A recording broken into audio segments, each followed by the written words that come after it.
Buenas noches. Continuando con el desarrollo de nuestras unidades, nos encontramos una vez más en la materia administración.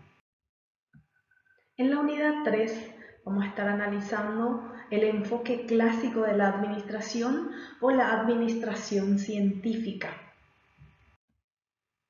Al comienzo del siglo XX, dos ingenieros empezaron a desarrollar trabajos. Comenzaron con los trabajos sobre administración. Uno de ellos era el estadounidense Frederick Taylor. Inició la llamada Escuela de la Administración Científica. La misma buscaba aumentar la eficiencia de la empresa mediante la racionalización del trabajo del obrero. Taylor trataba de reducir el trabajo que realizaba el obrero y de esa forma para que pueda producir mucho más. El otro europeo, Henry Fayol, desarrolló la llamada teoría clásica, donde se preocupó por el aumento de la eficiencia de la empresa y empezó a trabajar mediante la organización y aplicación de principios científicos generales de la administración. Según Fayol, se debe aplicar ciertos principios para que se pueda aumentar la eficiencia en la empresa. ¿Cómo se originó el enfoque clásico? ¿Cómo surge el enfoque clásico de la administración? Se debe revocar en las consecuencias o se obedece a las consecuencias de la revolución industrial y que se resume en dos hechos genéricos muy importantes que analizamos a continuación. El primer hecho es el crecimiento acelerado y desorganizado de las empresas. Fue eso que generó la creación de la escuela clásica. También la necesidad de aumentar la eficiencia y la competencia en las organizaciones. El enfoque clásico de la administración se divide en dos partes, podemos llamarlo, la administración científica y la teoría clásica. La administración científica fue creada por Frederick Taylor. Esta administración pone énfasis en las tareas, mientras que la teoría clásica fue creada por Henry Fayol. La misma teoría pone énfasis en la estructura en sí para el logro de la eficiencia. Este es el resumen entonces del enfoque clásico de la administración, que a su vez se divide en administración científica y teoría clásica. La científica fue creada por Taylor, que pone énfasis en las tareas. La clásica fue creada por Fayol y la misma pone énfasis en toda la estructura.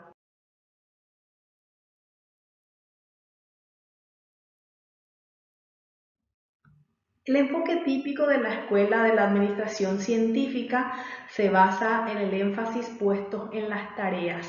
Esta escuela entonces se centraba en las tareas que realizaban los obreros. El nombre de esta escuela obedece al intento de aplicar métodos de la ciencia a los problemas de la administración. ¿Por qué se llama administración científica? Porque esta escuela lo que pretendía era buscar soluciones científicas a los problemas organizacionales.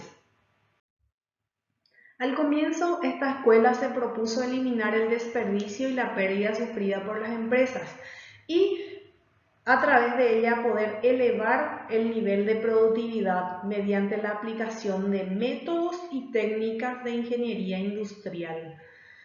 En la escuela científica lo que pretendía era reducir o eliminar el desperdicio que existía y las pérdidas que sufrían las empresas y que a través de ellas se podría aumentar el nivel de productividad.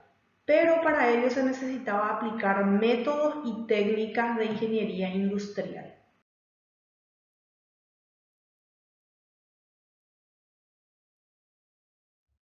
Frederick Taylor, 1856-1915, es el fundador de la administración científica. También es conocido como el padre de la administración científica. Él procede de una familia de cuáqueros, de principios muy rígidos.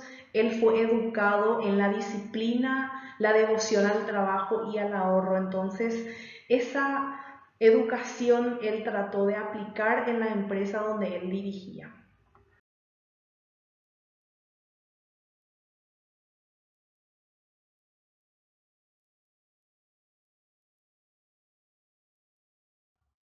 Su primer periodo corresponde a la publicación de un libro llamado Administración de Talleres. En el libro él habla sobre las técnicas de cómo racionalizar el trabajo del operario mediante el estudio de tiempos y movimientos. ¿Qué es lo que él pretendía en este libro, Administración de Talleres?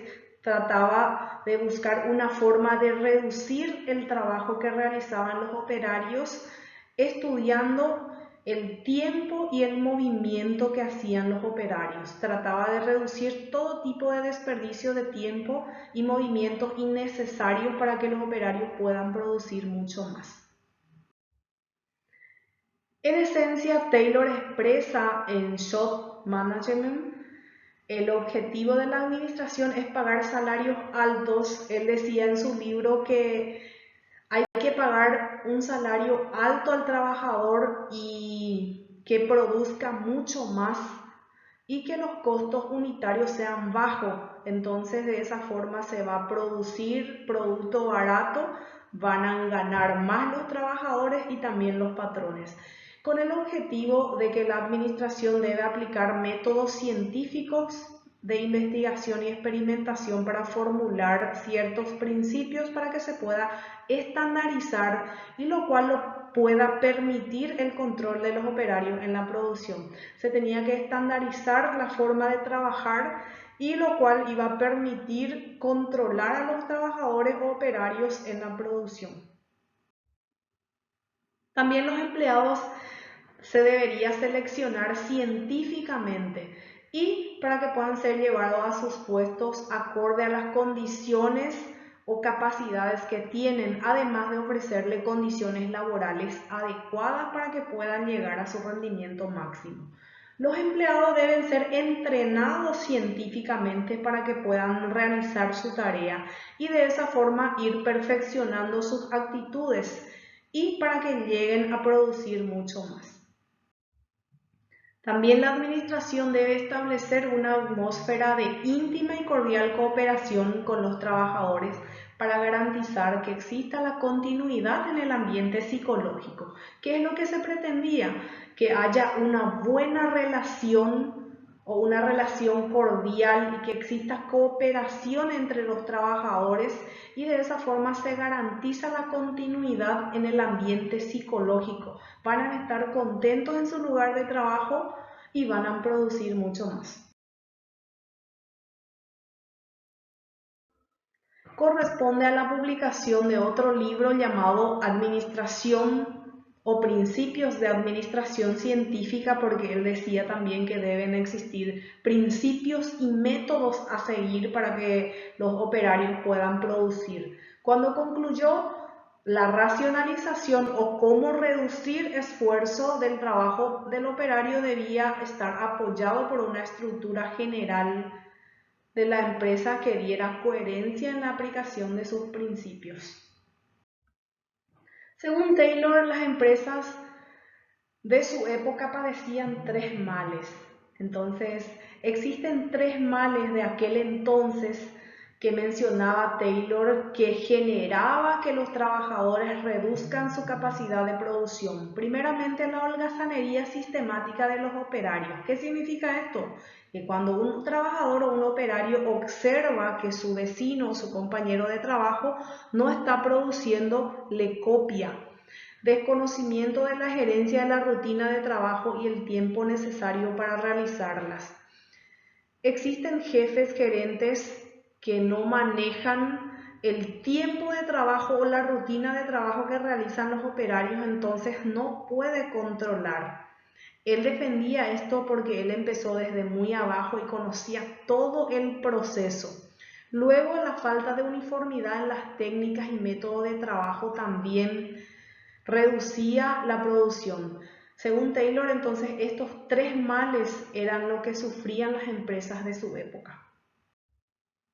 Para remediar los tres males analizados anteriormente, Taylor ideó el conocido libro, en su conocido libro denominado Administración Científica, Sistema de Taylor, Gerencia Científica, Administración Científica en el Trabajo y Organización Racional del Trabajo.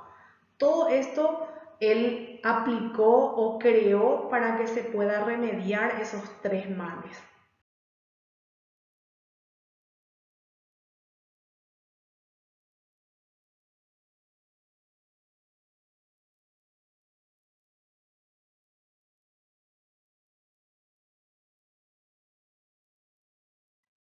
La administración como ciencia, según Taylor, la administración debe estudiarse científicamente y tratarse científicamente y no empíricamente. La improvisación debe ceder lugar a la planeación y el empirismo a la ciencia, que nada se debe ser improvisado, sino que se debe planificar y que el empirismo, la experiencia, debe ceder lugar a la ciencia. La administración científica entonces se resume de esta manera: ciencia en vez de empirismo, armonía en vez de discordia, que exista cooperación y no individualismo, que se trabaje en conjunto y no de forma individual, rendimiento máximo en vez de producción reducida, con la cantidad de producción pagadas por piezas producidas, y también el desarrollo de cada hombre en el sentido de generar mayor eficiencia y prosperidad, que cada trabajador debe crecer en el trabajo o la tarea que realiza.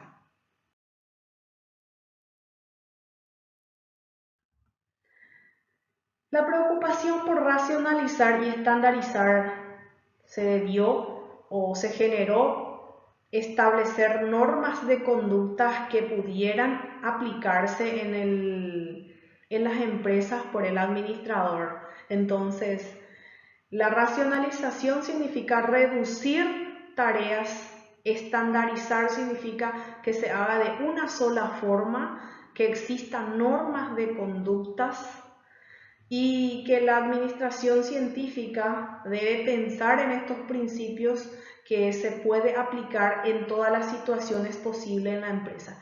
Y en consecuencia que cada uno de ellos buscó establecer sus propios principios de administración.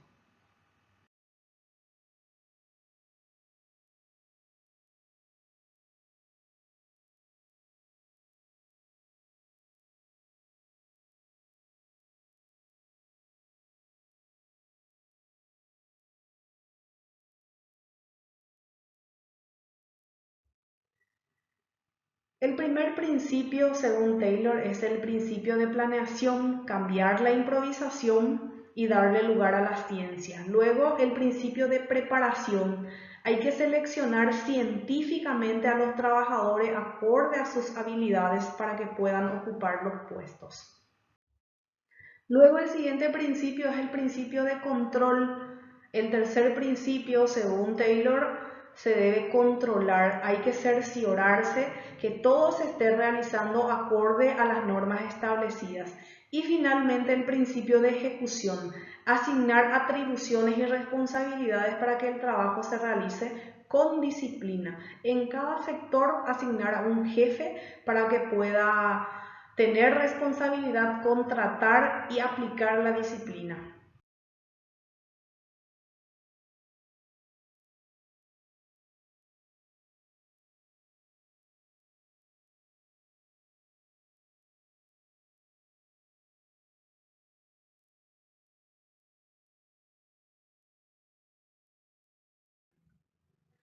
El ingeniero Emerson trabajó junto a Taylor y también desarrolló los primeros trabajos sobre selección y entrenamiento de empleados. Él también revolucionó en la administración científica, creó 12 principios llamados principios de eficiencia, los primeros conceptos sobre la planeación estratégica. Estos son los principios de Emerson. El ingeniero Emerson creó también 12 principios. En el número 1 se encuentra la definición de los objetivos. Según Emerson, es fundamental tener bien definido el objetivo que pretende la institución, la empresa o la organización. También establecer el sentido del predominio o el sentido común, mantener una orientación y una supervisión competente, entre otros principios que se mencionan. Los principios básicos de Ford, Henry Ford, es un conocido autor, ingeniero, pionero de la administración moderna que inició su vida como un simple mecánico y posteriormente llegó a ser ingeniero, jefe de una fábrica. Luego fundó en 1903 la Ford Motor Compañía, que existe hasta la actualidad. La marca de vehículos Ford utilizó un sistema de integración vertical y horizontal donde en su compañía se producía desde la materia prima inicial hasta el producto final. Ford adoptó tres principios básicos, a saber, estos tres principios eran la de intensificación, economicidad y productividad, que analizamos seguidamente. Estos son los tres principios de Ford que fue adoptado: principio de intensificación, economicidad y productividad. El resumen de lo que estuvimos analizando. Luego encontramos el principio de excepción. Este principio fue adoptado por Taylor, un sistema de control operacional bastante simple. La misma consiste en verificar las excepciones o desvío de los patrones normales. Muchas veces se determina una forma de trabajar, pero existe un desvío, entonces se debe aplicar lo que es el principio de excepción. Todo lo que ocurre dentro de los patrones normales no deben ocupar demasiada atención del administrador.